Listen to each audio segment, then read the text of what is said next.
जून 14, 2025 प्रातः मुरली। ओम शांति। मिठे बच्चे, वर्तमान तुम मानंको ज्ञानर तृतीय नेत्र मिली, सेथिपाई एबे तुमर दृष्टि काहा प्रति भी आकर्षित हेबा उचित नुहे।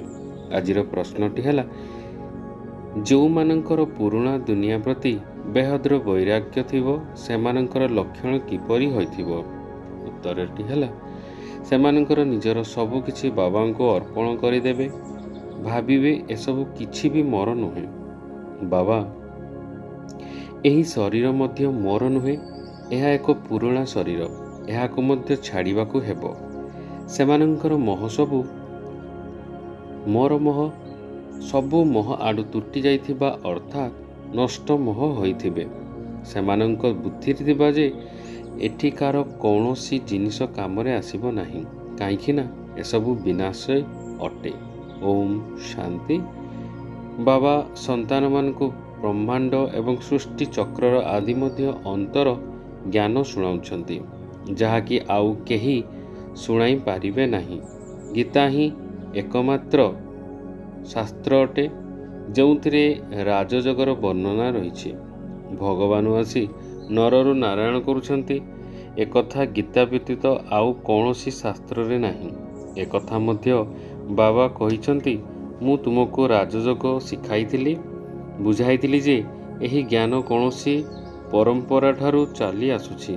बाबा आसी गोटे धर्म रे स्थापन करुछंती, बाकी आउ समस्ते धर्म रे विनाश होई जाउछंती।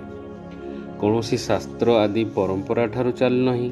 अन्य जेउ माने धर्म स्थापन करने को आसुछंती, से समय कौनसी विनाश हेउ नाही, जहा द्वारा कि सबु खाली हो जिवो। भक्ति मार्गर शास्त्र आदि पढ़ी आसुछंती, जदियो एमानंकर अर्थात ब्राह्मण धर्मर शास्त्र हेउची गीता, किंतु ताहा मध्य भक्ति मार्गरे ही तैयारी करुछंती। काईकि ना सत्य जुगरे तो कौनसी शास्त्र रहिबो नाही। अन्य धर्मर स्थापन समय विनाश तो हेउ नाही, पुराणा दुनिया शेष हेउ नाही, जहा पुणी नुआ हेबो ताहा ही चली आसुची।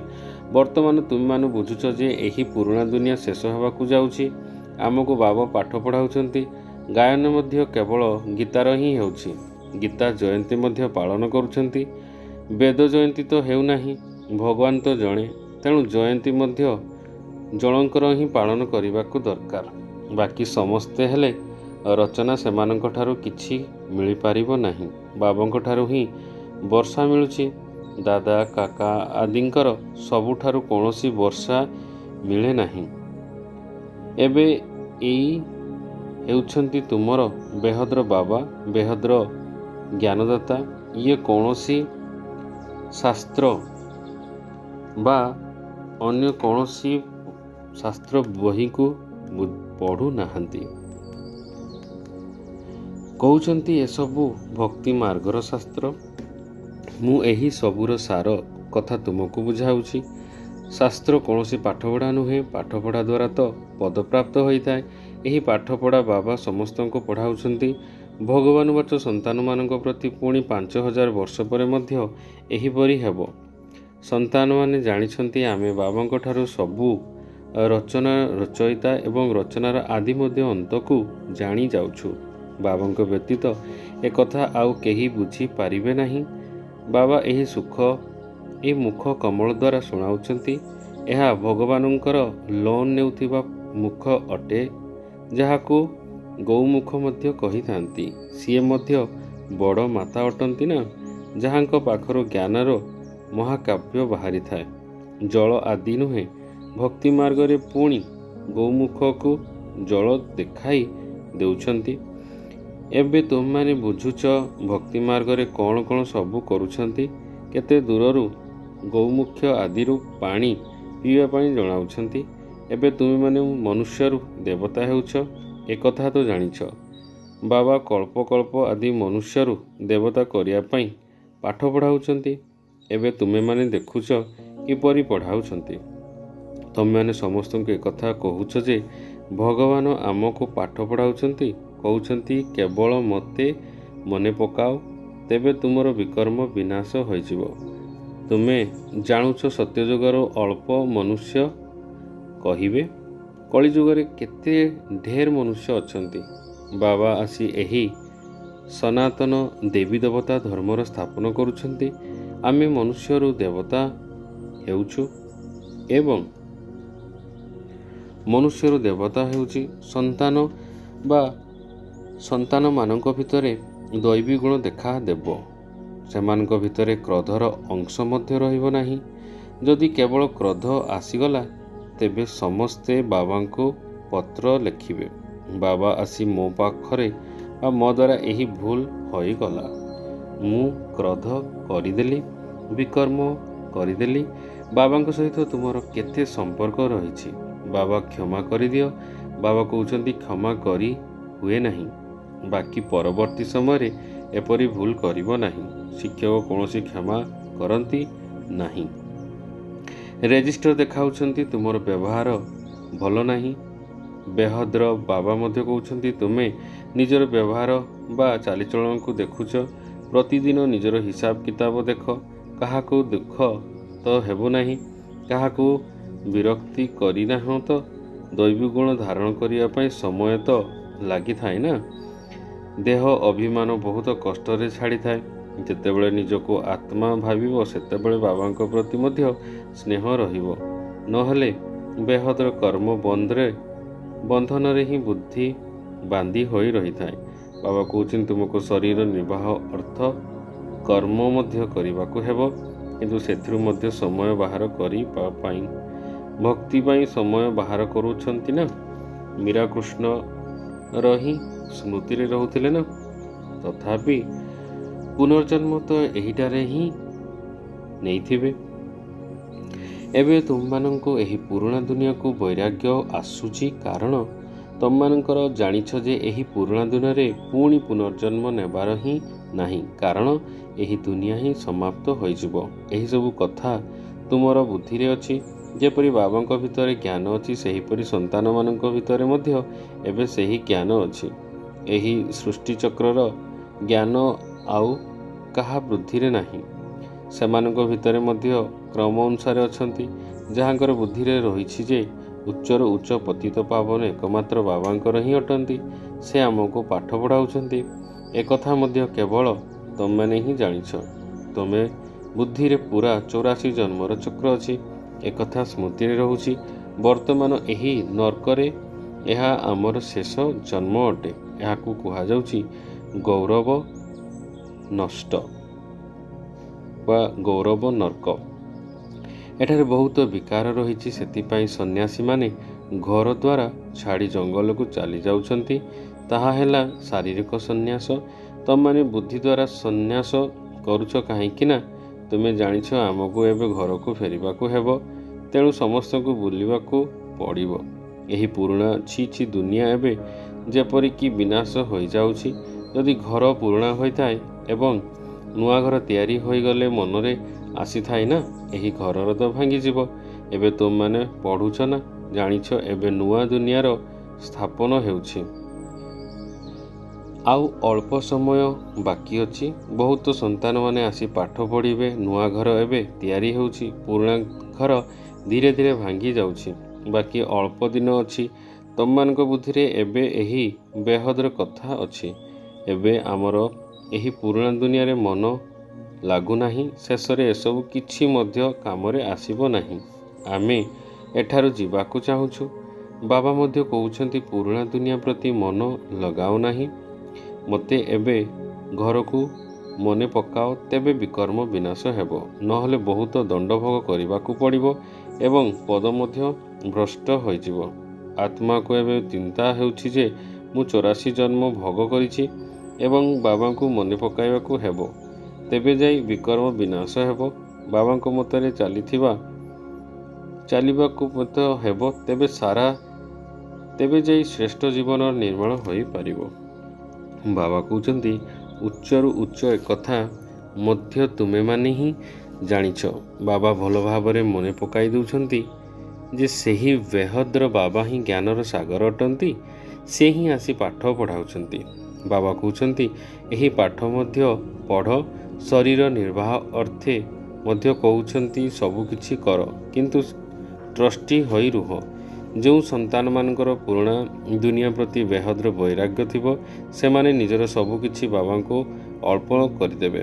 ମୋର କିଛି ବି ନୁହେଁ ବାବା, ଏହି ଶରୀର ମଧ୍ୟ ମୋର ନୁହେଁ। ଏହା ତ ପୁରୁଣା ଶରୀର ଅଟେ। ଏହାକୁ ମଧ୍ୟ ଛାଡ଼ିବାକୁ ହେବ। ସମସ୍ତଙ୍କଠାରୁ ମୋହ ତୁଟାଇବାକୁ ହେବ। ନଷ୍ଟ ମୋହ ହେବାକୁ ପଡ଼ିବ। ଏହା ହେଉଛି ବେହଦର ବୈରାଗ୍ୟ। ତାହା ହଦ୍ର ବୈରାଗ୍ୟ ଅଟେ। ବୁଦ୍ଧିରେ ଅଛି ଯେ ଆମେ ସ୍ୱର୍ଗକୁ ଯାଇ ନିଜର ମହଲ ତିଆରି କରିବୁ। ଏଠାକାର କିଛି ବି କାମ ଆସିବ ନାହିଁ, କାହିଁକି ନା ଏସବୁ ହଦ୍ର ଅଟେ। ତମେମାନେ ଏବେ ହଦ୍ରୁ ବାହାରି ବେହଦକୁ ଯାଉଛ। ତୁମେ ବୁଦ୍ଧିରେ ଏବେ ଏହି ବେହଦର ଜ୍ଞାନ ହିଁ ରହିବାକୁ ଦରକାର। ଆଉ କେଉଁଠାରେ କେଉଁଆଡ଼େ ବି ସୃଷ୍ଟି ଯାଉନାହିଁ। ଏବେ ତ ନିଜର ଘରକୁ ଯିବାକୁ ହେବ। କଳ୍ପ କଳ୍ପ ବାବା ଆସି ଆମକୁ ପାଠ ପଢ଼ାଇ ସାଥିରେ ନେଇ ଯାଉଥିବେ। ତୁମ ପାଇଁ ଏହା କୌଣସି ନୂଆ ପାଠ ନୁହେଁ। ତମେମାନେ ଜାଣିଛ ଆମେ କଳ୍ପ କଳ୍ପ ଏହି ପାଠ ପଢ଼ୁଛୁ। ତମେ ଭିତରେ ମଧ୍ୟ କ୍ରମାନୁସାରେ ନମ୍ବରରେ ଅଛନ୍ତି। ସାରା ଦୁନିଆରେ କେତେ ମନୁଷ୍ୟ ଅଛନ୍ତି, କିନ୍ତୁ ତମେ ଅଳ୍ପ କେତେକ ଜଣ ହିଁ ଅଛ ଏହି କଥାକୁ ଜାଣିଛ। ଧୀରେ ଧୀରେ ଏହି ବ୍ରାହ୍ମଣମାନଙ୍କର ବୃକ୍ଷ ବୃଦ୍ଧି ହୋଇଯାଉଛି। ଡ୍ରାମା ପ୍ଲାନ୍ ଅନୁସାରେ ଗଭର୍ଣ୍ଣମେଣ୍ଟ ଅଟେ। ଆମେ ଦିବ୍ୟ ଦୃଷ୍ଟି ଦ୍ୱାରା ନୂଆ ଦୁନିଆକୁ ଦେଖୁଛୁ, କାରଣ ଆମକୁ ସେଠାକୁ ଯିବାକୁ ହେବ। ଭଗବାନ ମଧ୍ୟ ଜଣେ ହିଁ ଅଟନ୍ତି। ସିଏ ହିଁ ଆମମାନଙ୍କୁ ପାଠ ପଢ଼ାଉଛନ୍ତି। ରାଜଯୋଗ ବାବା ହିଁ ଶିଖାଉଛନ୍ତି। ସେ ସମୟରେ ଲଢ଼ାଇ ମଧ୍ୟ ନିଶ୍ଚିତ ଲାଗିଥିବ। ଅନେକ ଧର୍ମର ବିନାଶ, ଗୋଟିଏ ଧର୍ମର ସ୍ଥାପନ ହୋଇଥିବ। ତୁମେ ମଧ୍ୟ ସେହି ଅଟ। କଳ୍ପ କଳ୍ପ ତୁମେ ହିଁ ପଢ଼ି ଆସୁଛ, ବର୍ଷା ନେଇ ଆସୁଛ। ପ୍ରତ୍ୟେକଙ୍କୁ ନିଜ ପାଇଁ ପୁରୁଷାର୍ଥ କରିବାକୁ ହେବ। ଏହା ହେଉଛି ବେହଦର ପାଠପଢ଼ା। ଏହି ଶିକ୍ଷକ ହେଉଛି ମନୁଷ୍ୟ ମାତ୍ରକେ ଦେଇପାରିବେ ନାହିଁ। ଏବଂ ବାବା ଶ୍ୟାମ ଏବଂ ସୁନ୍ଦରର ରହସ୍ୟକୁ ମଧ୍ୟ ବୁଝାଉଛନ୍ତି। ତମମାନେ ମଧ୍ୟ ଜାଣୁଛ ଯେ ଆମେ ସୁନ୍ଦର ହେଉଛୁ। ପ୍ରଥମେ ଶ୍ୟାମଳ ଥିଲୁ। କୃଷ୍ଣ କ'ଣ ଏକଥା ଥିଲେ? ସାରା ରାଜଧାନୀ ଥିଲା ନା। ଏବେ ତୁମମାନେ ଜାଣୁଛ ଆମେ ନର୍କବାସୀରୁ ସ୍ୱର୍ଗବାସୀ ହେଉଛୁ। ଏବେ ତୁମକୁ ଏହି ନର୍କ ପ୍ରତି ଘୃଣା ଆସୁଛି। ତମମାନେ ଏବେ ପୁରୁଷୋତ୍ତମ ସଙ୍ଗମ ଯୋଗକୁ ଆସିଯାଉଛ। ବହୁତ ଆସୁଛି, କିନ୍ତୁ ଏମାନଙ୍କ ମଧ୍ୟରୁ ସେହିମାନେ ବାହାରି ପାରିବେ ଯେଉଁମାନେ କି ଅଳ୍ପ ପୂର୍ବରୁ ବାହାରିଥିବେ। ସଙ୍ଗମ ଯୋଗକୁ ମଧ୍ୟ ଭଲ ଭାବରେ ମନେ ପକାଇବାକୁ ହେବ। ଆମେ ପୁରୁଷୋତ୍ତମ ଅର୍ଥାତ୍ ମନୁଷ୍ୟକୁ ଦେବତା ହେଉଛୁ। ମନୁଷ୍ୟ ତ ଏକଥା ମଧ୍ୟ ବୁଝାଯାଉଛି ଯେ ନର୍କ କ'ଣ ଏବଂ ସ୍ୱର୍ଗ କ'ଣ। କହୁଛନ୍ତି ସବୁକିଛି ଏହିଠାରେ ହିଁ ଆସିଛି। ଯିଏ ସୁଖୀ ସେ ସ୍ୱର୍ଗରେ ଅଛି, ଯିଏ ଦୁଃଖୀ ସେ ନର୍କରେ ଅଛନ୍ତି। ତେବେ ଅନେକ ମତ ରହିଛି ନା। ଗୋଟିଏ ଘରେ ମଧ୍ୟ ଅନେକ ପଦ ହୋଇଯାଇଛି। ସନ୍ତାନମାନଙ୍କ ପ୍ରତି ମୋହର ଆକର୍ଷଣ ରହିଛି, ତାହା ତୁଟୁ ନାହିଁ। ମୋହର ବଶବର୍ତ୍ତୀ ହୋଇ କିଛି ବି ବୁଝାଉଛନ୍ତି ଯେ ଆମେ କିପରି ରହୁଛୁ। ପଚାରୁଛନ୍ତି ପିଲାମାନଙ୍କ ବାହାଘର କରିବୁ, କିନ୍ତୁ ସନ୍ତାନମାନଙ୍କୁ ଏହି ନିୟମ ମଧ୍ୟ ବୁଝାଉଛନ୍ତି ଯେ ଆମେ ସ୍ୱର୍ଗବାସୀ ହେବା ପାଇଁ ଗୋଟିଏ ପାର୍ଶ୍ୱରେ ଜ୍ଞାନ ନେଉଛୁ ଏବଂ ଅନ୍ୟ ପାର୍ଶ୍ୱରେ ପଚାରୁଛୁ ଯେ ପିଲାମାନଙ୍କୁ ନର୍କରେ ପକାଇବୁ। ଯଦି ପଚାରୁଛ ତେବେ ବାବା କହିବେ କରିଦିଅ। ବାବାଙ୍କୁ ପଚାରୁଛନ୍ତି, ତେଣୁ ବାବା ବୁଝାଉଛନ୍ତି ୟାଙ୍କର ଭିତରେ ମୋହ ଅଛି। ଏବେ ମନେ କଲେ ମଧ୍ୟ ଅବଜ୍ଞା କରିଦେବେ। ଝିଅର ବିବାହ ତ କରାଇବାକୁ ହିଁ ହେବ, ନହେଲେ ସଙ୍ଗ ଦୋଷରେ ପଡ଼ି ଖରାପ ହୋଇଯିବେ। ପୁଅମାନଙ୍କର କରାଇ ପାରିବେ ନାହିଁ, କିନ୍ତୁ ସାହସ ଦରକାର ନା। ବାବା ଏମାନଙ୍କ ଦ୍ୱାରା ଏଭଳି ଅଭିନୟ କରାଉଥିଲେ। ଏମାନଙ୍କୁ ଦେଖି ପୁଣି ଅନ୍ୟମାନେ କରିବାକୁ ଲାଗି ପଡ଼ିଲେ। ଘରେ ମଧ୍ୟ ବହୁତ ଝଗଡ଼ା କରାଉଛନ୍ତି। ଏହା ହେଉଛି ଝଗଡ଼ାର ଦୁନିଆ। କଣ୍ଟାର ଜଙ୍ଗଲ ଅଟେ। ପରସ୍ପରକୁ କଣ୍ଟା ଦେଉଛନ୍ତି। ସ୍ୱର୍ଗକୁ କୁହାଯାଉଛି ବଗିଚା। ଏହା ହେଉଛି ଜଙ୍ଗଲ। ବାବା ଆସି କଣ୍ଟାରୁ ଫୁଲ କରୁଛନ୍ତି। କେହି ଅଳ୍ପ ବାହାରୁଛନ୍ତି ପ୍ରଦର୍ଶନୀରେ, ଯଦିଓ ହିଁ ହଁ କରୁଛନ୍ତି, କିନ୍ତୁ କିଛି ବି ବୁଝାଉ ନାହାନ୍ତି। ଗୋଟିଏ କାନରେ ପୁଣି ଅନ୍ୟ କାନରେ ବାହାର କରିଦେଉଛନ୍ତି। ରାଜଧାନୀ ସ୍ଥାପନ କରିବା ପାଇଁ ସମୟ ତ ଚାଲିବ ନା। ମନୁଷ୍ୟ ନିଜକୁ କ'ଣ କଣ୍ଟା ବୋଲି ଭାବୁଛନ୍ତି କି? ବର୍ତ୍ତମାନ ଯଦିଓ ଚେହେରା ମନୁଷ୍ୟ ଭଳି ଅଛି, କିନ୍ତୁ ଚରିତ୍ର ମାଙ୍କଡ଼ଠାରୁ ମଧ୍ୟ ଖରାପ ଅଟେ। କିନ୍ତୁ ନିଜକୁ ଏପରି ଭାବୁଛନ୍ତି, ତେଣୁ ବାବା କହୁଛନ୍ତି ନିଜର ରଚନା ବୁଝାଇବାକୁ ହେବ। ଯଦି ବୁଝାଉନାହାନ୍ତି ତେବେ ଘରକୁ ବାହାର କରିଦେବାକୁ ଦରକାର। କିନ୍ତୁ ସେହିମାନେ ତାକତ ଥିବା ଦରକାର ନା। ମୋର କୀଟ ଏପରି ଲାଗି ରହୁଛି ଯାହାକି ବାହାରୁ ନାହିଁ। ଏମାନେ ତ ନଷ୍ଟ ମୋହ ଦେବତା। ଏମାନେ ତ ଏଠାକୁ ତ ନଷ୍ଟ ମୋହ ହେବାକୁ ପଡ଼ିବ। ମୋର ତ ଜଣେ ଆଉ କେହି ନୁହନ୍ତି। ଏବେ ବାବା ନେବା ପାଇଁ ଆସୁଛନ୍ତି, ତେଣୁ ବାବା ହେବାକୁ ପଡ଼ିବ, ନହେଲେ ବହୁତ ଦଣ୍ଡ ଖାଇବାକୁ ପଡ଼ିବ ଏବଂ ପଦ ମଧ୍ୟ ଭ୍ରଷ୍ଟ କରିବାକୁ ପଡ଼ିବ। ଏବେ ନିଜକୁ କିପରି ସ୍ୱତ ପ୍ରଦାନ କରିବ, କେବଳ ସେହି ଚିନ୍ତା ହିଁ ଲାଗି ରହିଛି। ଶିବ ମନ୍ଦିରକୁ ଯାଇ ତମମାନେ ବୁଝାଇ ପାରିବ। ଭଗବାନ ଭାରତକୁ ସ୍ୱର୍ଗର ମାଲିକ କରିଥିଲେ, ଏବେ ସେ ଆସି ପୁଣି ସ୍ୱର୍ଗର ମାଲିକ କରୁଛନ୍ତି। କହୁଛନ୍ତି କେବଳ ମୋତେ ମନେ ପକାଅ। ଆଚ୍ଛା, ମିଠା ମିଠା ଶିକ୍ଷାର୍ଥୀ ସନ୍ତାନମାନଙ୍କ ପ୍ରତି ମାତାପିତା ବାପଦାଦାଙ୍କର ମଧୁର ସ୍ନେହ ସମ୍ପନ୍ନ ଶୁଭେଚ୍ଛା ଏବଂ ସୁପ୍ରଭାତ। ଆତ୍ମିକ ପିତାଙ୍କର ଆତ୍ମିକ ସନ୍ତାନମାନଙ୍କୁ ନମସ୍ତେ। ଧାରଣ ପାଇଁ ମୁଖ୍ୟ ସାର 1 ନମ୍ବର। ଏହି ପୁରୁଣା ଦୁନିଆ ପ୍ରତି ବେହଦର ବୈରାଗୀ ହୋଇ ନିଜର ସବୁକିଛି ଅର୍ପଣ କରି ଦେବାକୁ ହେବ। ମୋର କିଛି ବି ନୁହେଁ, ଏହି ଶରୀର ମୋର ନୁହେଁ, ଏଥିରୁ ମୋର ମୋହ ତୁଟାଇ ନଷ୍ଟ ମୋ ହେବାକୁ ପଡ଼ିବ। 2 ନମ୍ବର, ଏପରି କେବେ କୌଣସି ଭୁଲ କରିବାକୁ ନାହିଁ ଯାହାକି ରେଜିଷ୍ଟର ଅର୍ଥାତ୍ ଚରିତ୍ରରେ ଦାଗ ରଖିଯିବ। ସମସ୍ତ ଦୈବୀ ଗୁଣ ଧାରଣ କରିବାକୁ ହେବ, ଭିତରେ ଟିକିଏ ବି କ୍ରୋଧ ଅଂଶ ନଥିବ।